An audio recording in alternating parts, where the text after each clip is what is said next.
خداوند متعال نے ایک بار پھر زندگی میں سعادت نصیب کی، اہل بیت اطہار علیہ السلام کی ذکر کی، دین مبین کو سمجھنے کی کوشش کریں، اپنے آپ کو بہتر سے بہتر بنانے کی کوشش کریں۔ خدا نے اسی خاطر خلق کیا ہے، باقی چیزیں دنیا کی زندگی کا حصہ ہیں، کھانا پینا، سونا جاگنا، گھر، ملکیت، یہ سب کا سب کیونکہ دنیا میں ہے تو یہ سب کچھ ہوگا، اصل کام یہ نہیں ہے۔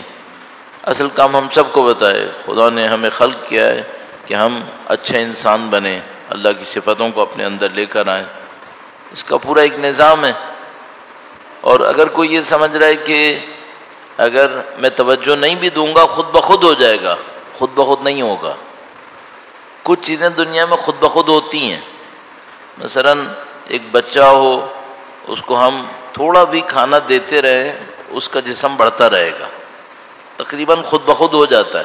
تو آپ نے دیکھا ہے کہ جو لوگ بڑے بڑے محلوں میں رہ رہے ہیں ان کے بچے بھی بڑھ رہے ہیں، جو سڑکوں پہ رہ رہے ہیں ان کے بچے بھی بڑھ رہے ہیں، جو جھونپڑیوں میں رہ رہے ہیں ان کے بچے بھی بڑھ رہے ہیں، قد کاٹ بھی نکل آتے ہیں، سب کچھ ہو جاتا ہے۔ جو جسم تھوڑے سے بھی دیتے چلے جاؤ بڑھتا رہتا ہے، لیکن روح ایسے نہیں ہوتی، روح کے لیے محنت کرنی پڑتی ہے۔ یہ اگر یوں ہی چلتی رہے تو پھر یہ ایک ایسی گاڑی ہے جو ڈھلان پہ جا رہی ہے، بریک بھی نہیں ہے، نہیں معلوم کہاں جائے گی، اس کے اوپر محنت کرنی پڑے گی۔ تو آپ قطعاً یہ نہیں سوچیے گا کہ جیسے ہم لوگ اسکولوں میں جاتے تھے ایک کے بعد ایک کلاس چلتی رہے، پھر میں یہ ہو گیا وہ ہو گیا، تو روح کے ساتھ بھی ایسے ہی ہو جائے گا، چلتی رہے گی ہو جائے گا، نہیں ایسے نہیں ہوگا۔ اس کے لیے محنت کرنی پڑے گی، اس کے لیے ہر چیز کے اوپر سوچنا پڑے گا۔ اور کل تک جو ہم نے باتیں عرض کی تھیں اس کے اندر جو آخری پوائنٹ عرض کیا تھا، اور وہ یہ تھا کہ آپ کو اور ہمیں بے مقصد چیزوں سے اپنی زندگی کو بچانا پڑے گا۔ تو آیت اللہ بہجت کا قول عرض کیا تھا آپ کی خدمت میں کہ انہوں نے فرمایا کہ اگر کوئی شخص یہ جان لیتا ہے کہ اصل انسان کے کمالات ہیں اور ان کمالات کے لیے عبادات ضروری ہیں، اور عبادات میں سب سے اہم نماز ہے، اور نماز میں خضوع اور خشوع کے لیے سب سے اہم یہ ہے کہ وہ بے مقصد چیزوں سے اپنے آپ کو بچائے، تو انہوں نے فرمایا اگر کوئی یہ بات جان لے تو معاملہ ختم ہے، پھر اس کی زندگی آسان ہے۔ اور کل یہ عرض ہوا تھا کہ اس وقت جو لغویات ہمارے پاس ہیں اس کو لغو کہتے ہیں عربی میں، یعنی بے مقصد۔ خداوند متعال فرماتا ہے کہ ہم نے کائنات کو لغو خلق نہیں کیا، عبث خلق نہیں کیا۔ عرض ہوا تھا کہ جیسے کھیل کود ہے ایک حد تک صحیح ہے، 10 منٹ 15 منٹ کوئی خوش ہونے کے لیے کر لے صحیح ہے، جیسے کہ ہمارے پاس روایت بھی ہے کہ اپنے دن کے اوقات کو تقسیم کرو تو اس میں ایک وقت تفریح کا بھی ہے، جائز تفریح، لیکن حد سے زیادہ یہی کرے پھر یہ ناانصافی ہے، پھر آپ کے میرے وجود کے ساتھ انصاف نہیں ہے۔ تو مثلا میں نے مثال کی تھی کہ بھئی ہر وقت ویڈیو گیم کھیلتے رہتے ہیں، ہر وقت ویڈیوز دیکھتے رہتے ہیں، زندگی کا وقت ضائع ہوتا ہے، کوئی بامقصد کام ہونا چاہیے۔ تو اب اگر کسی نے سیکھنا ہو تو ہمیں فوراً سوچنا پڑے گا کہ اس پہ عمل کیسے ہوگا، صرف سننے پہ اکتفا مت کریں، عمل کے لیے فوراً فیصلہ کریں۔ اور میں کئی دفعہ عرض کرتا ہوں کہ میں خود جب مثلا مجلس میں ہوتا ہوں دیکھتا ہوں فیصلے کرنا، اچھے فیصلہ کرنا آسان ہے، مجلس سے باہر نکل جائیں پھر وہ اثر نہیں ہوتا۔ سید الشہداء کے نام کا کوئی صدقہ ہے، فرش اعضاء کے اندر تاثیر ہے کہ انسان یہاں بیٹھا ہوتا ہے، ہوا اور ماحول بڑا اچھا ہوتا ہے، انسان اچھے فیصلے کر سکتا ہے، یہاں سے نکل جائے پھر بہت مشکل ہے۔ تو بیٹھے بیٹھے فیصلے کر لیا کر کہ مثلا ہمیں کون سی چیز اپنی زندگی میں کم کرنی ہے، کون سی چیز بڑھانی ہے، تاکہ انشاءاللہ مقصد حاصل ہو۔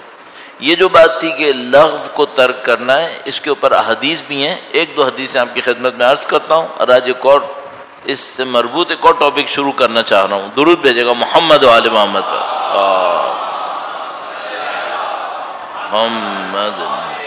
محمد عجل، سب مل کے ایک بار پھر درود بھیجے گا محمد و آل محمد، آل محمد عجل۔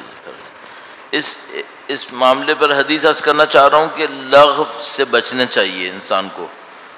دو حدیثیں اور اتفاق سے دونوں حدیثیں مولا چھٹے امام امام جعفر صادق علیہ السلام اللہم محمد وآل محمد وعجل فرجهم، یہ پہلی حدیث، دونوں حدیثیں کافی میں، کافی جلد نمبر 2 میں، اصول کافی، امام نے فرمایا کان المسیح علیہ السلام یقول، حضرت مسیح حضرت عیسیٰ علیہ السلام یہ فرماتے تھے لا تکثروا الکلام فی غیر ذکر اللہ، اللہ کے ذکر کے علاوہ باتیں بہت زیادہ مت کرو، فإن الذین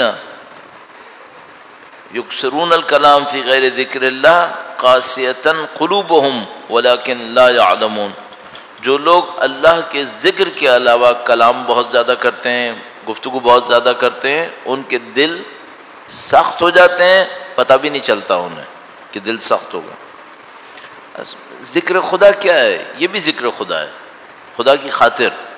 مثلا آپ کہیں باہر جائیں، کوئی کام کریں، کاروبار کریں، جاب کریں، اللہ کی خاطر کریں، حلال کمانے کے لیے کریں، گھر بار کا خیال کرنے کے لیے کریں، اس میں آپ کو 8 گھنٹے بات کرنی پڑتی ہے، کوئی مسئلہ نہیں ہے، مقصد ہے اس میں۔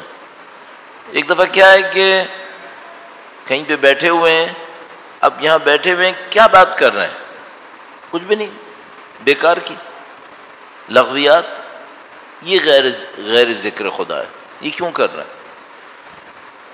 سلجھا بدارو کھارا تو مشہور ہے پورے کراچی میں، تھڑوں پہ بیٹھنا ہے، چوراہوں پہ بیٹھنا ہے، پتہ نہیں ایک زمانے میں تو مجھے یاد ہے ایک رات تک بیٹھے، پوری رات لوگ بیٹھے رہتے تھے، اب پتہ نہیں ابھی کم ہوا ہے نہیں ہوا ہے، نہیں مجھے سمجھ میں نہیں آتا، مجھے واقعاً کبھی سمجھ میں نہیں آتا باتیں لاتے کہاں سے ہیں اتنی دیر کرنے کے لیے، کیا باتیں ہوتی ہیں؟ اچھا زیادہ تر کوئی علم نہیں ہوتا، ادھر ادھر کی باتیں ہوتی ہیں۔ اس کے بعد آپ یقین مانو مجھے بہت سارے لوگ یہ بتاتے ہیں کہ مولانا ساری رات باتیں کرتے ہیں، عین فجر کے وقت سو جاتے ہیں۔ ایگزیکٹلی یہی ہونا چاہیے تھا، یہی ہونا چاہیے تھا۔ اگر کوئی شخص 3-4 گھنٹے لغو باتیں کرے، قطعاً اس کا نماز پڑھنے کا دل نہیں چاہے گا، ہو ہی نہیں سکتا، اس کو سونا پڑے گا، شیطان بہکا لے گا آرام سے، چونکہ لغو میں بہت وقت گزار لیا نا اس نے۔ جیسے کہ امام نے ارشاد فرمایا کہ بھئی جب اس نے غیر ذکر خدا میں وقت بہت زیادہ گزار لیا تو اس کا دل سخت ہو جاتا ہے۔ دل سخت ہونے کا مطلب کیا ہے؟ اس کو اذان کی آواز پہ اثر نہیں ہوگا، اس کو نہ تکبیر سنائی دے گی، نہ گواہی سنائی دے گی، کچھ سنائی نہیں دے گا، اس کو صرف ایک بات سمجھ میں آ رہی ہے کہ مجھے ابھی سونا ہے، سو جائے گا۔ یا اگر فجر پڑھے گا بھی تو کیا مشقت سے، اچھا ابھی 4 گھنٹے سے جاگ رہا تھا تب مشقت کیوں نہیں تھی؟ نہیں، ابھی نیند آئے گی، کیونکہ اس نے اپنے دل کو سخت کیا ہے۔ ہم لوگ یہ سمجھتے ہیں یہ شاید باڈی کا میکینزم ہے، نہیں، باڈی کا میکینزم نہیں ہے، یہ قلب کا میکینزم ہے، روح کا میکینزم ہے یہ، چونکہ غلط کام کے اوپر وقت لگ گیا ہے، اب یہ عبادت اچھی نہیں کر سکتا۔ اس کے اوپر آپ غور کریں اور پھر دیکھیں اس کے اوپر اثر پڑتا ہے نہیں پڑتا۔ دوسرا ایک اور قول امام سے، ما من مجلس یجتمع فیہ ابرار و فجار فیقومون علی غیر ذکر اللہ عز وجل الا کان حسرۃ علیہم یوم القیامہ۔ پہلی روایت میں فرمایا تھا کہ اگر ذکر خدا کے علاوہ وقت گزارو گے تو دل سخت ہو جائے گا، پتہ بھی نہیں چلے گا۔ اچھا جب کسی کا دل سخت ہوتا ہے تو کیا ہوتا ہے؟ قاسیۃ قلوبہم، کیا ہوتا ہے اس سے؟ دل سخت ہونے کا مطلب یہ عبرت نہیں آتی، دل سخت ہونے کا مطلب یہ نصیحت نہیں آتی، دل سخت ہونے کا مطلب ایک یہ بھی ہے کہ ذکر خدا کے لیے خواہش نہیں ہوتی، نہیں چاہتا، یہ دل سخت ہونے کا مطلب۔ اچھا کسی کا دل بہت سخت ہوتا ہے تو کیا ہوتا ہے؟ امام فرما رہے ہیں کہ جب بھی کوئی شخص کسی ایسی مجلس میں بیٹھے، ایک محفل میں بیٹھے جس میں کچھ لوگ ابرار ہیں کچھ لوگ فجار ہیں، سارے مومن نہیں ہیں، کچھ لوگ اچھے لوگ ہیں کچھ لوگ فاسق و فاجر بھی ہیں۔ البتہ ہماری اصطلاح میں جس کو مومن کہتے ہیں خدا نہ کرے نعوذ باللہ ہو اور فاسق و فاجر بھی ہو، یہ بھی ممکن ہے کہ ظاہراً تو امیر مومنین کو مانتا ہے، عمل میں نہیں مانتا ہے، فاسق و فاجر ہے۔ تو امام فرما رہے ہیں کہ اگر کوئی محفل ایسی ہو جس میں کچھ لوگ جمع ہوں اس میں کچھ لوگ ابرار ہوں، کچھ لوگ فجار ہوں، فسق و فجور کرتے ہیں. فَيَقُومُونَ عَلَى غَيْرِ ذِكْرِ اللَّهِ، اور یہ باتیں ساری کرتے ہیں غیر ذکر خدا میں.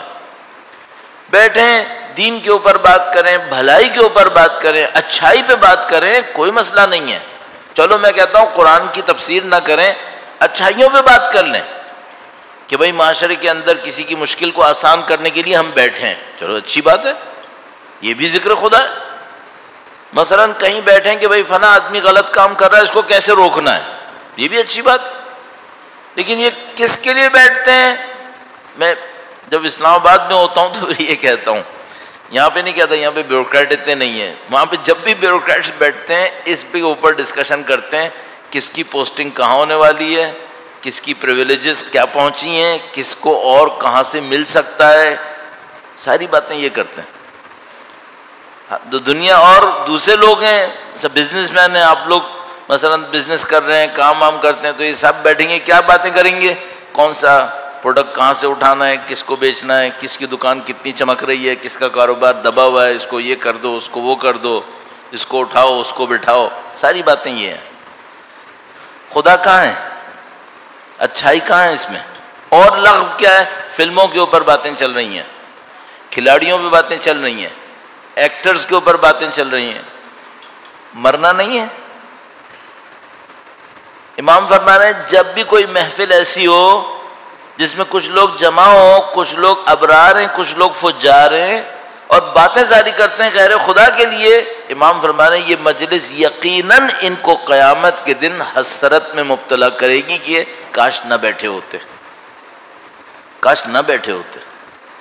یہ حسرت کریں گے قیامت میں کہ کاش اس میں نہ بیٹھے ہوتے. ابھی بیٹھنے کے لیے بھاگے بھاگے جائیں گے، اپنی نیند سے کاٹیں گے، اپنے بیوی بچوں کو ٹائم نہیں دیں گے، وہاں جا کے ٹائم دیں گے، کیا حاصل کرنے کے لیے؟ حسرت. ابھی ان کو اندازہ ہے نہیں، ابھی باتوں کے مزے لیتے ہیں. کیوں کرتے ہیں اللہ جانتا ہے. دنیا سے بھی جاتے ہیں، آخرت سے بھی جاتے ہیں. کوئی بیٹھو، کوئی فن سیکھ لو، کوئی اسکل سیکھ لو، اپنے روزگار میں کوئی بہتری کر لو، چلو کوئی بات نہیں، وہ سب نہیں ہے.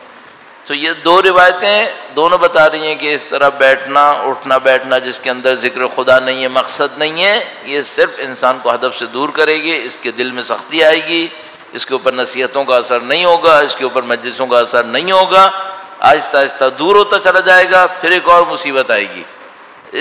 یہ ابھی نہیں جاگے گا. یہ کب جاگے گا؟ جب اس کی اولاد دور جائے گی. اس کے بعد کہے گا مولانا ہم تو ایسی جگہ پہ رہتے تھے، وہاں اتنی مجلسیں ہوتی تھیں، ہماری اولاد کو کیا ہو گیا؟ اسے کچھ نہیں ہوا ہے، یہ تم نے پالا ہے، یہ تمہارے دل کا اثر ہے جو اس کے اوپر ہو رہا ہے. کیوں وقت ضائع کرتے تھے؟ اللہ کے بندے بنتے. دیکھیے ابھی میں بتا رہا ہوں، سمجھانا بہت مشکل ہے. اب آپ کو اور ہمیں اس کو چینج کرنا پڑے گا. نہیں چینج کریں گے ہی ہمیں نمازوں میں مزہ نہیں آئے گا، ہماری عبادتیں ایسی رہیں گی، خدا نہ کرے نعوذ باللہ.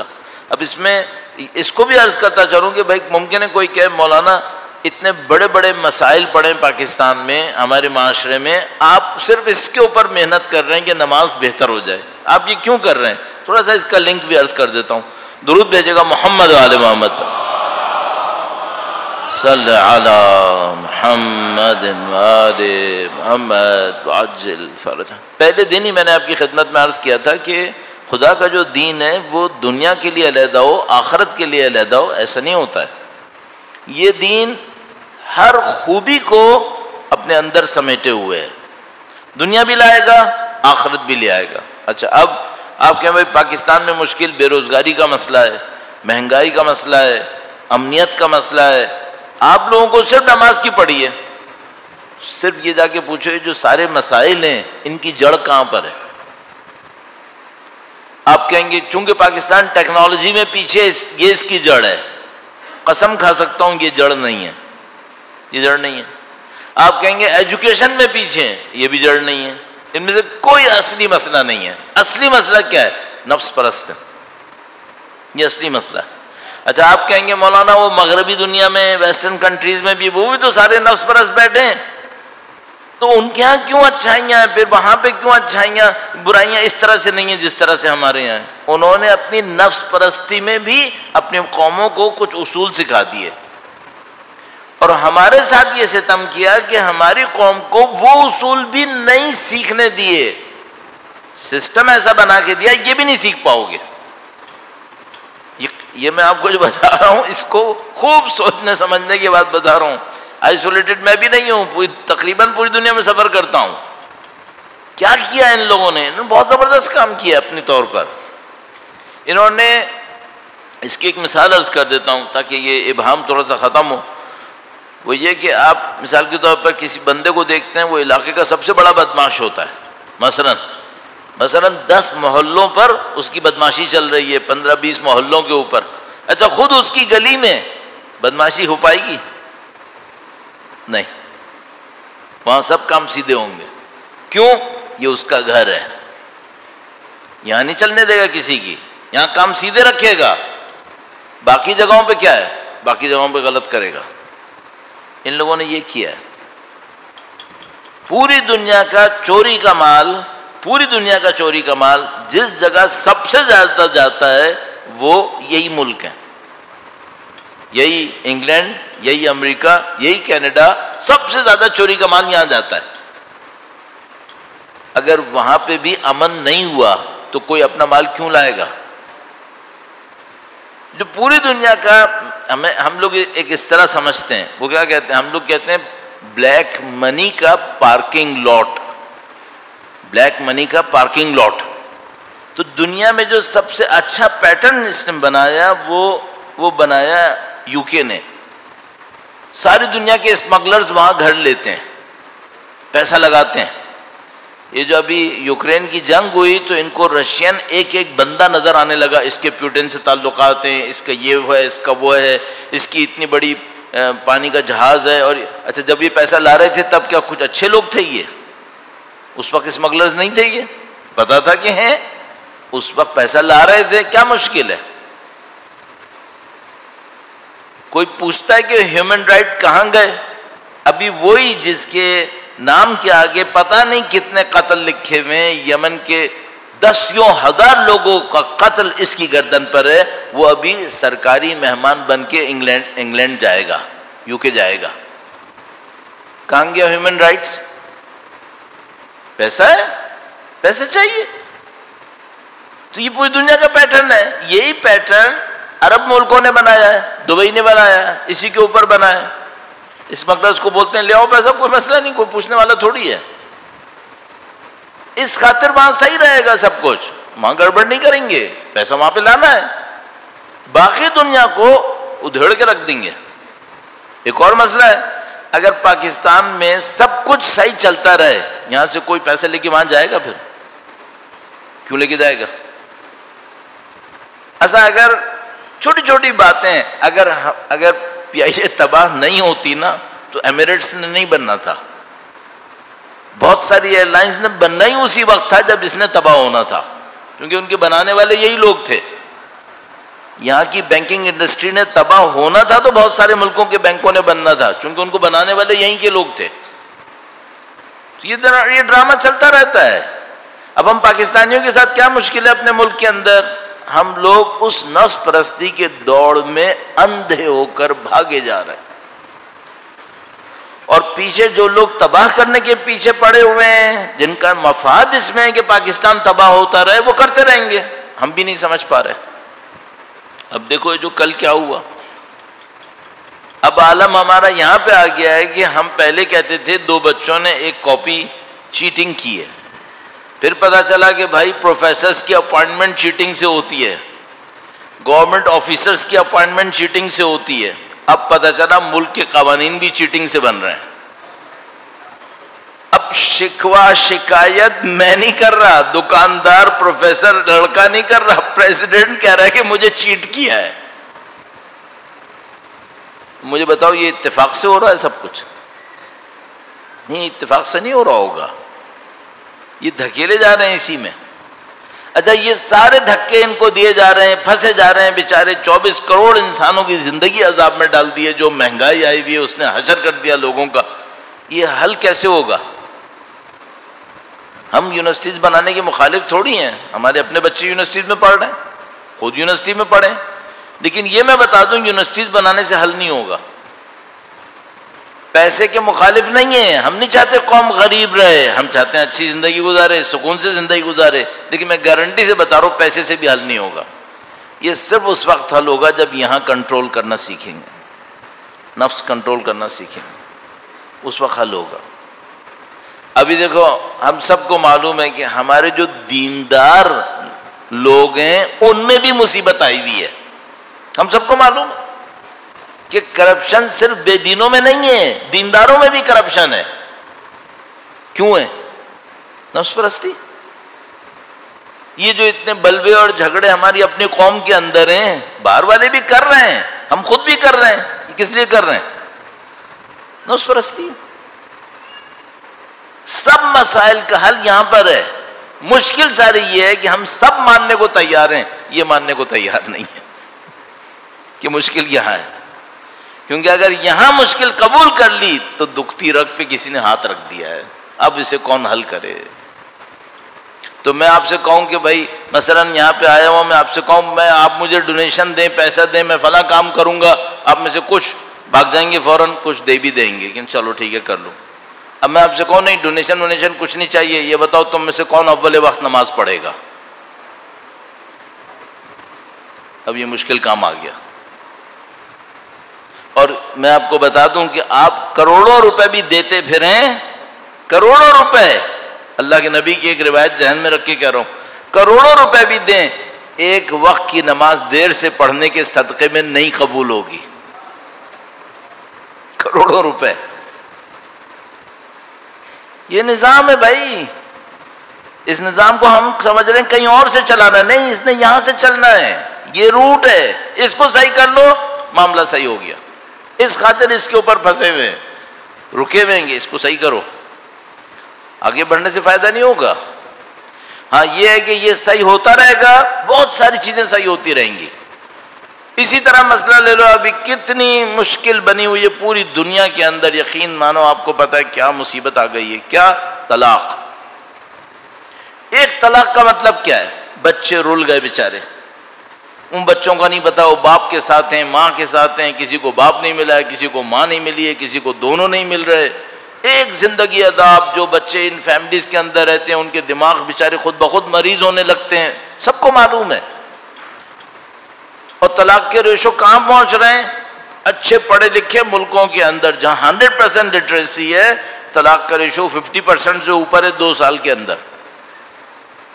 کتنے بچے ضائع ہوں گے بیچارے؟ یہ سوسائٹیز کیا بنیں گی پھر؟